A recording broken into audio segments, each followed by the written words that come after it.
uh, do a special welcome to my good friend. I consider him a leader, a mentor, someone that I could also call to for advice as far as the industry of network marketing. But not only that, he's a serial entrepreneur. He's built several businesses throughout his years. Um, we met a few years ago, probably almost a decade now, in previous ventures.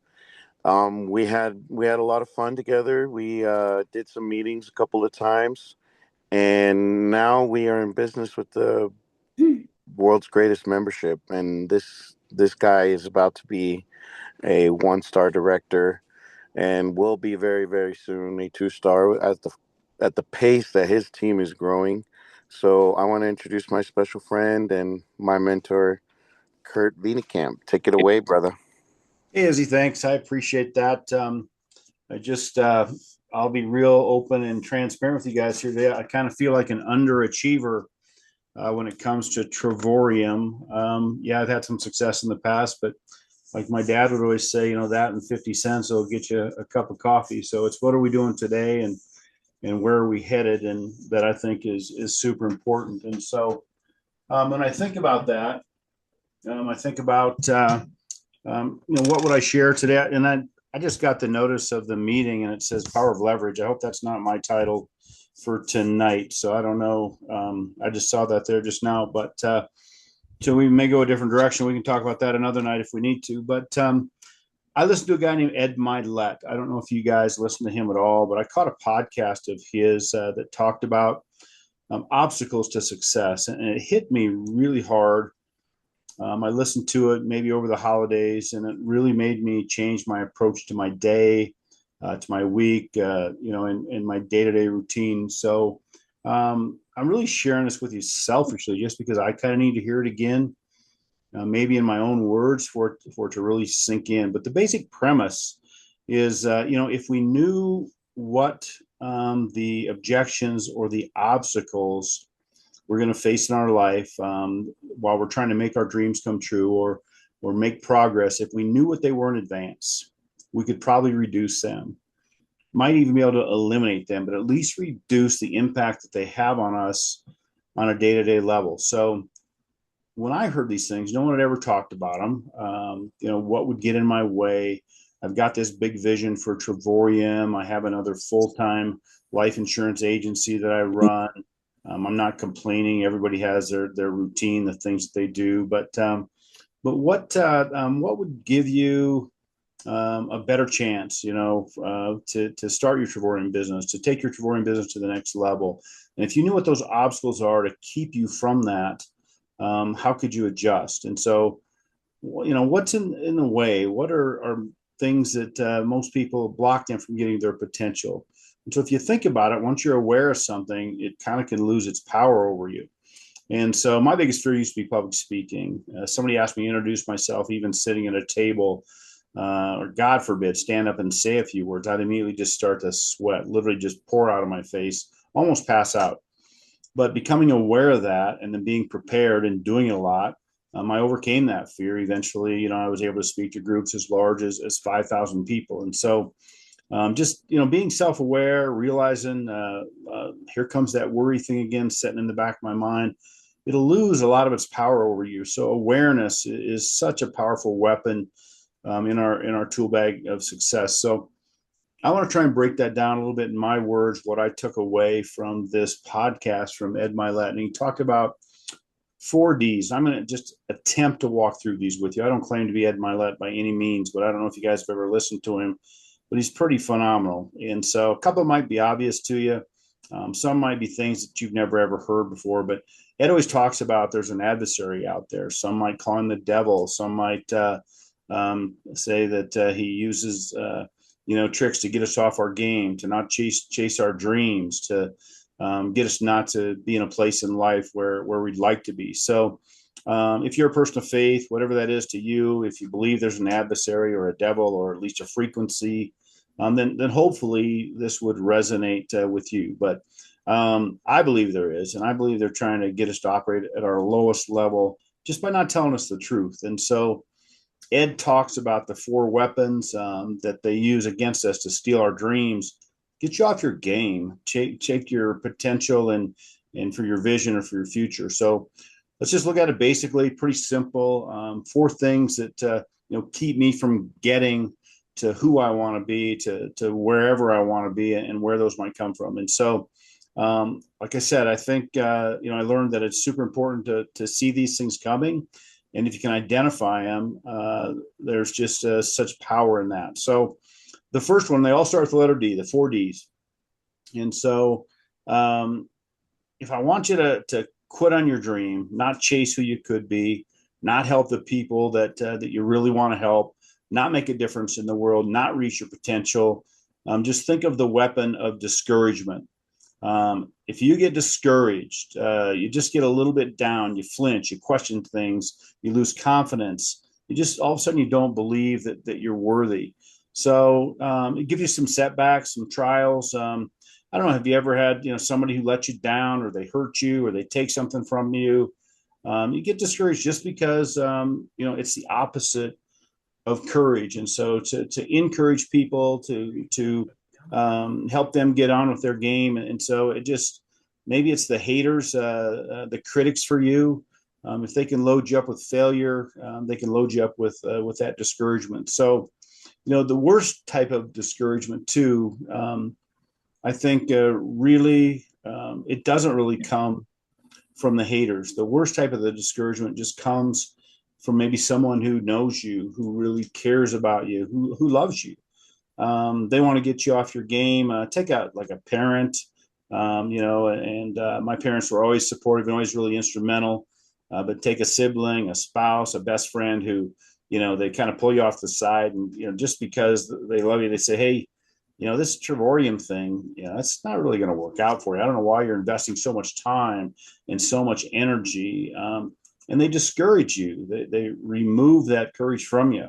And rather than building you up and encouraging you and just telling you how, whatever you put your energy into, it's probably going to work for you, they do the same. And so it's really a weapon that people use when they want to keep you kind of where they're at. They don't want you to get ahead of them in life, especially. And even what they're saying, is actually happening or true. The impact of it is really magnified when it comes to someone that you care about. And so all of a sudden, you're not moving with that confidence. When you pick up the phone, you don't have that belief in yourself. And so one of the examples that Milet uses, he says, think about professional athletes, UFC fighter, golfer, Major League Baseball player, NFL quarterback, whatever it might be. Many times, just believe it or not, the main thing they're working on is their courage, their confidence. Can they really step in that batter box and do it? If they get into a slump, say a Major League Baseball hitter, and they went 1 for 20 the last 20 times they were at bat, they get discouraged. Their confidence drops. All of a sudden, this super talented, gifted athlete, he just doesn't perform at his peak level, and he's discouraged. And so it doesn't really make sense, but it's true. And so it gets you to believe that you can no longer hit. You start thinking that you were never really that good in the first place. It was a fluke, which of course is a lie. I mean, these athletes have proven it time and time again. You take a guy like that, and he hit 50 home runs last year, and all of a sudden, he's 1 for 20, and so it just gets in your mind and starts to work against you, and it just starts to make you less capable. So, and that's what the adversary, whatever that energy is, they want you to believe that. Failure wants you to believe that. Failure wants you to be discouraged. When success, it really wants you to be encouraged. So from now on, when you see discouragement, just know that it's a weapon. Know that it's a lie. Know that there's an obstacle there to get you off your game. And if you can overcome it, obviously you're stronger and you're more successful. And you just have to be aware of it so that you can just get it out of your system. And and think about it this way: discouragement really wouldn't be attacking you if you weren't trying to do something great. failure wouldn't be trying to come after you if you weren't really on the way to doing something super successful. And so, that discouraging mindset, it really is it's just kind of it's indicative that you're really trying to do something great. So anyway, I think it happens to everyone in the pursuit of greatness. And I think that that's what we're doing here at Travorium is we really are trying to pursue greatness. And so it's just a weapon of failure, however you want to look at it. So, all right. So the second thing that is going to come, the second D, if you're taking any notes at all, is really going to be doubt. And so if you think about doubt, if you can get riddled with questions in your head of whether you're good enough, whether you could make it happen, is it possible for me to be an ambassador? Is it worth all the time and energy? Can I trust my upline? Can I trust David Hart? You just start doubting everything about it, especially if you get off to a little bit of a slow start. You don't really have the success that you're feeling you'd like to have. There's just no way to perform at your highest level if you have doubt in your mind. So you might be okay. You might be out there, doubting, flinching just a little bit. You're going to struggle, but if you have doubt in your mind, I mean, think about sometime anyone may have sold you something or tried to sell you something, and they didn't believe in their product. They didn't that power didn't come through. Think of I think Jim Rohn tells a story of Zig Ziglar out there selling pots and pans, and the guy he just for some reason he had everything perfect, but he could never really get anything sold. And at the end, Jim Rohn said, "Well, how do you like the pants?" He goes, "Well, I don't own the pants myself." He said, "There's no way I can't afford them." He said, "Well, because he didn't own the pants, his belief wasn't strong enough." And I think that comes back to the getting around the people. And for some of you, like I know Hillary, your belief is sky high because you've taken 25 trips in the last 2 years. Diana, you've been back and forth around the world, and so with these trips. And I think that's an important part of it. And I think that's something that for me, as I'm talking to myself here, something I haven't taken advantage of yet is the only place I've really gone is to the trip in Vegas where I saw Izzy and Randy and the team and Hillary. And so it was a great trip. It was a lot of fun. But so that's something that's big on my list coming up is to get out, to take advantage of it, to really understand what it feels like. Think about, and I talk a lot about athletics, but you think about a great athlete who, he can do about anything. When he's behind the plate, he's in the gym or whatever. But to have him stand and deliver a presentation at an awards banquet, he can't hardly do it. And that was me. I had no fear of playing a basketball game in front of 10,000 people and a TV audience, but put the microphone in my hand. And again, I almost passed out. And so I just didn't have confidence in that area. So doubt is a serious, serious adversary. Doubt's a lie. Someone who knows they can do something, they believe they can do something, they know that's the truth. And so, people say it all the time. You think about your kids. I think most of you have children here, and I don't know why they're not doing better in school, or I don't know why they're not happier. Every parent loves their kid. That's basically the ticket of admission. But do your children know that you believe in them? Do you sow belief in them every single day? And so, if you have a spouse and you want them to do more, to participate on something a little bit different, and loving them is great. It's mandatory, but do they really feel like you believe in them and what they do? Do you find reasons to believe them, reasons to make it known to them, to tell them about it? And so, Ed talks a lot about, the belief in their ability to perform. He talks about how great leaders, they really invest in people. They love people. And I think, that's one of the great things about Travorium is the fact that, I think everybody here, you go to David Hart, you go to Todd, you go to Daryl Maria. They really are committed to the people of this organization, and they really do love them. And so I don't know if you guys are following football at all. Like I said, I'm a sports person. But if you know who Sam Darnold is, he's a quarterback of the Seattle Seahawks. He won 14 games with the Vikings last year, and then they traded him at the end of the season, right? He didn't play very well the last couple of games. He got beat in the playoffs, and boom, they traded him. Well, there's only 3 teams in the entire NFL that won 14 games this year. The Seattle Seahawks, okay, and that's where Sam Darnold went to. And then you've got the Denver Broncos and the New England Patriots. Well, the management of the Vikings, they didn't believe in Sam Darnold. And so he couldn't succeed there. But the management of the Seattle Seahawks does. And when you think about it, they're now playing in the Super Bowl in a couple of weeks. And they're likely going to be favored to win. If I had to guess, they would probably put odds on favorite. So, for Sam Darnold, he had to step up to the plate. He couldn't have doubt internally. He had to be so tough, so strong mentally, and he had to have someone and an organization that believed in him. And that was really the difference for him. So stop doubting anything about yourself, about this opportunity, and really start believing, because I believe, I've said it before, I think every person was born to greatness. And I think there's a great opportunity here with Travorium to find that greatness and to really step into it. So number one is doubt. And number two number one was discouragement. Number two was doubt. And so then the third one is delusion. So delusion is seeing things for what they aren't. And so usually delusion makes you believe things. Number one, that the problem is bigger or worse than it is. So what we do is we start stacking on that problem. We repeat the problem over and over and over and over again. I've thought about it 20 times. I don't have the answer. I'm going to think about it 20 more times. I still don't have the answer. And so I should be able to come up with the answer. But, the reality of it is it doesn't actually help you solve the problem. It just makes you delusional about it.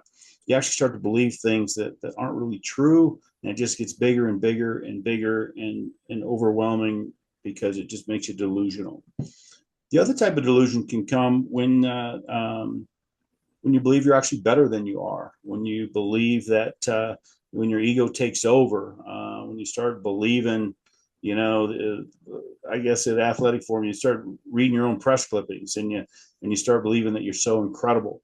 And so I've seen people get delusional over their own success. They get high off their own success, and they make bad decisions. I was in business with a guy who was one of the greatest teachers ever, but he was so confident, so arrogant. He never listened to anyone, and he literally, because of that arrogance, ended up in jail. Just made bad choice after bad choice after bad choice, and literally they locked him up for almost 10 years. So they get so high off their own success that they don't think anything can ever bring them down. And so they think everything they're going to touch is going to turn to gold, and they've come to some really harsh realities. And the other thing, is that you get delusional on how far off success is. And so, you kind of can start pacing yourself like, well, I'm not going to be an ambassador for at least 2 years. And so you kind of take your foot off the gas, and maybe you don't think you can do it for 5 years. Maybe you think it's going to take you 10 years.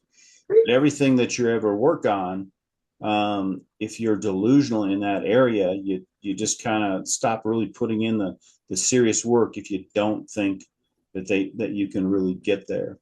And I think the saddest and the worst type of delusion is the fact when you just think the problem is the end of the road. It's so huge. It just proves to yourself that you're not worth it. You feel like you're a fraud. You feel like you're an imposter. You feel like this was a bad decision. This is embarrassing. And it just makes you delusional. You're not seeing things clearly for what they really are. And a sad situation that just happened so recently. 2 weeks ago, my cousin's niece through marriage had a bad week, maybe even a bad month, home from college, and lives in a beautiful place in the Black Hills of South Dakota, but lost a boyfriend, college not going well, best friend wasn't there. And she was so delusional, this sweet little, fun, beautiful, smart, witty 19-year-old sophomore in college, she took her own life. She was so delusional, so out of context of who she was and all the potential that she had. And that type of delusion can wreck you, whether you go that far or not. You just can't recover. So if you look at most successful people, it really is just one decision, one new relationship, one new encounter, one new thought, one strategy, right? And so you just really one connection away completely from changing their life. Think about our business. Um, you know, one person, you meet one person who says yes, who goes out, they become a 1 star, a 2 star, a 3 star, a 4 star, an ambassador on your team. It doesn't really even have anything to do sometimes with us, but one relationship away. And I think each of us really are just one 90-day sprint away from that breakthrough, away from that major success. So then the fourth one, and probably the most important one for me, um, this sits on my shoulders really heavy right now. And it really does, it haunts me because I've been around this since maybe last June, just haven't, maybe even longer than that already. And it's the D of delay. It's the big one. Delaying, making the firm decision, taking action. I did make the decision to start the Travorium business, but every day for some reason, leading up till recently, we're delaying making that call, delay taking the trip, delay setting up a social media account. Other things, delay starting a new nutritional program, starting the cardio, you delay taking that massive and immediate action. So I think so many people, and I'm a little bit guilty of this, they're just trying to get things perfect. And they're getting ready to get ready to get ready. Pretty soon they're going to get on with it. And you just don't need things to be perfect. You just need to get started now. And I've heard this forever since Jana Mitchum told it to me back in the 90s, and David Bertrand and other successful network marketers. Ignorance on fire is so much more effective than knowledge on ice. So if you just go out and make a mess, and I'm speaking to myself as loud as anyone that's in this room right now, if you go out and make a mess, somebody is going to help us clean it up. I don't care if it falls on Izzy's shoulders or Hillary's shoulders or Randy's shoulders or whoever. Someone is going to go out and help us clean that mess up. And I would say, for Diana, she's gone out and done that. She's brought in a lot of people. She's kind of created that mess, but there's always someone there. And I commend you guys, all the names I just mentioned, for stepping up, being there to help her when she needs the help, for the three-way calls and so on, because the mess that she's made is now kind of all nice and in order. And I guess it would be time to go and create another one, because someone is always going to help you clean it up. And I think the challenge for most of us is perfection. It really is the enemy of success. And the reality of it is, it's the lowest possible standard of success because it can't be reached, and it causes you to delay. So most successful people, although they're preparation freaks, they don't have it all figured out before they get started. They built something in themselves where they say, I'll figure it out when I get there. So if you think about anybody who built something great, if they had to think through every single step of the way, there's no way they would ever get started. And the example Ed Milet uses, he says, think of Henry Ford starting Ford Motor Company. He had this brilliant idea, but what if he sat back and he went, oh shoot, if I actually build these cars, who's going to fix them? There's no mechanic shops. There's no mechanics because there aren't any of these cars out there. And so, oh God, there aren't really enough tires and spare parts. And where are we going to get gas for all of these? And so all these things, if everything has to get done first, we would never get started with anything. We'd still be riding horses. So successful people, they get in motion. I like to joke and say, God can't steer a parked car. You got to get moving, no more delay.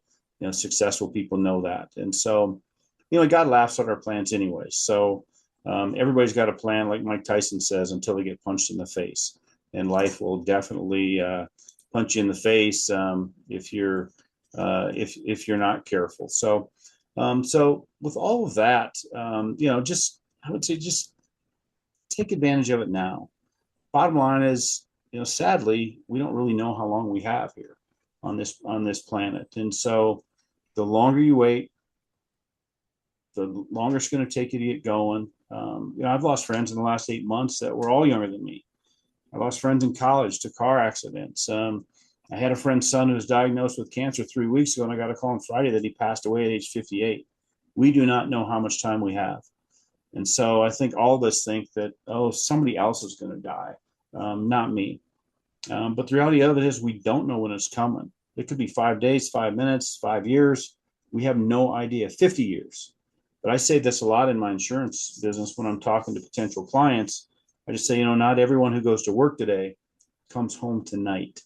And so the real tragedy is the dreams that we have too, those have an expiration date as well. So by delaying too long, that dream dies too. So anyway, I guess lastly, I would just say don't miss this moment.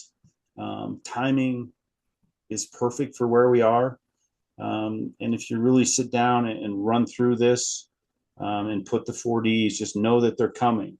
I believe that the 50 will show up in your life as well, and that is ultimately the life that you deserve. And so, hopefully, you got some value out of that. With that, I'll turn it back to Hillary or Izzy, whoever's in charge. And I look forward to seeing you guys in Orlando in just a few weeks.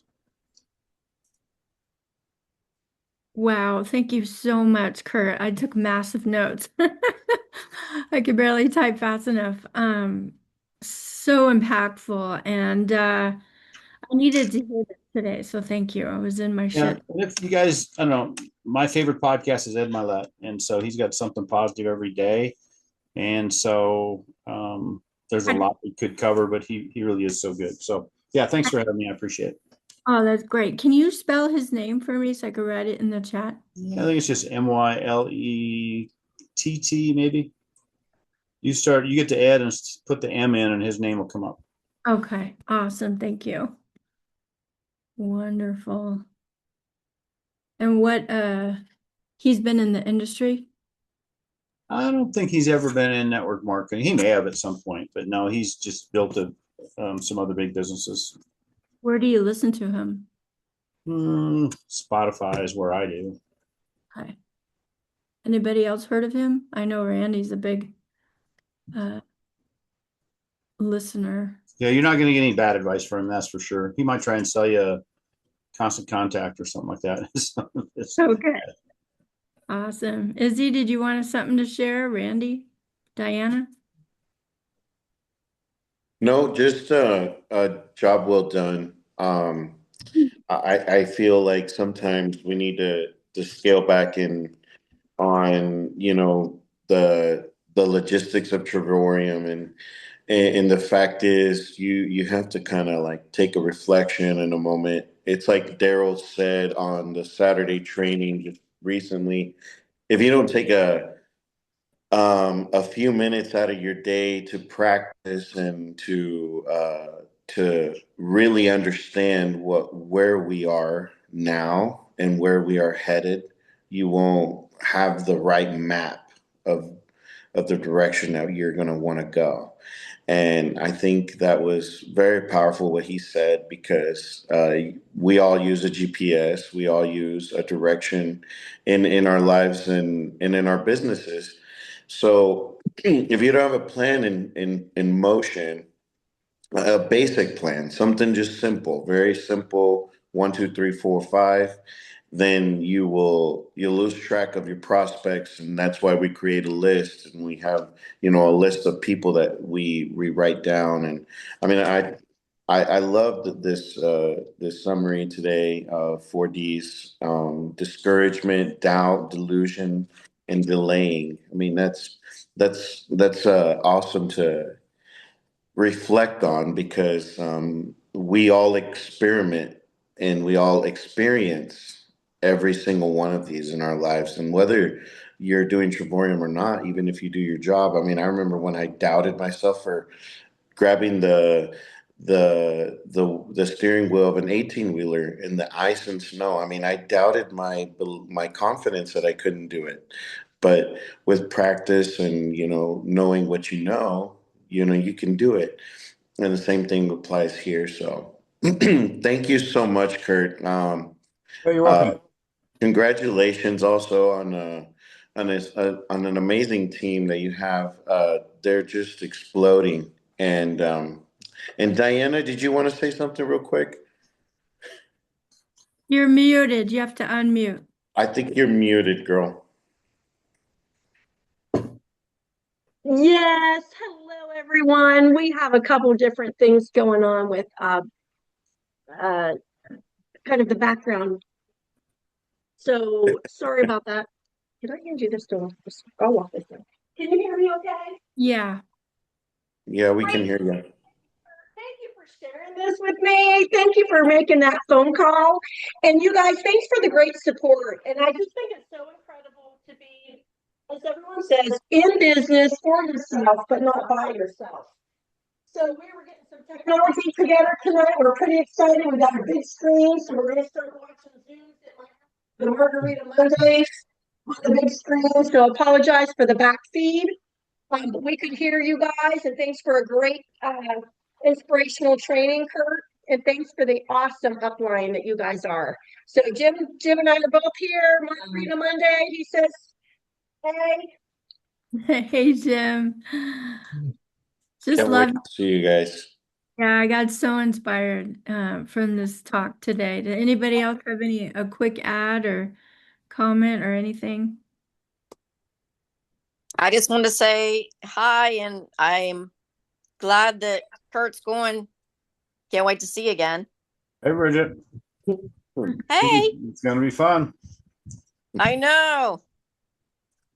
Hope everybody else is going too.